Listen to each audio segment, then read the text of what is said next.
Hey guys, Casey Dimon here, TaxSaleAcademy.com. Thank you so much for joining me on today's video. I got a quick little tip I want to share with you guys today about researching your tax sale properties. Research is always a huge portion of what we do as tax sale investors. Today's tip is to focus on the bad as you're trying to find the good. And here's what I mean by that. So as a brand new tax sale investor, the first time you see a tax sale list, you'll probably be super amped up, super excited. Even myself, many years later, when I see a brand new tax sale list get posted, I get so excited. But unfortunately, a lot of times, this excitement almost puts up like a mental block for us. And this excitement encourages us to look at all the positive aspects of the properties as we research them. And we're talking about things like, how quickly can I sell it? How much money can I make? How many times can I do it? How many properties are on there that I can make money off of? All this positive stuff. And unfortunately, while we're focusing on this, yes, there's a whole bunch of negative stuff as well. And we might get to that eventually, but by that time, we've wasted all this time focusing this energy on researching these properties that we should have never researched in the first place. And maybe we even became emotionally attached during that entire process. So what I want you to do is really just flip everything over. So instead of looking at the positive stuff, I want you to focus on the bad stuff. First and foremost, as soon as you research a property, start researching and start looking for all the bad.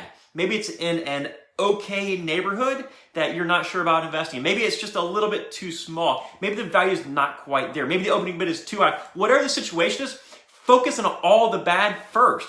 And if it goes through all of the bad and you're like, it's not that bad, then you start looking at the positives. And if there are some bad issues about it, if there are some negatives or some cons when it comes down to it, maybe it's still worth investing in. It's not automatically stricken off the list just because there are a couple of cons, but you need to weigh your pros and your cons and figure out, is it worth investing? Do the pros outweigh the cons? Something else to consider is ask yourself the question why over and over and over again as you're researching a piece of property.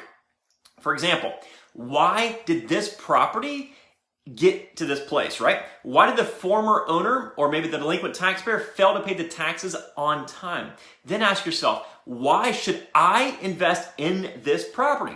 And maybe you're operating off limited funds. Maybe you should say, why should I invest in this property instead of that property? So look for all the bad first, then go through the positives, and then continually ask yourself, why?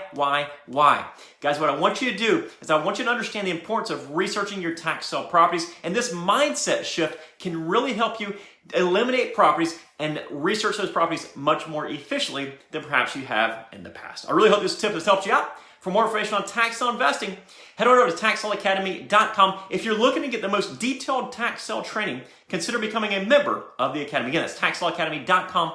Just click on that join button. Take care, folks. Bye-bye.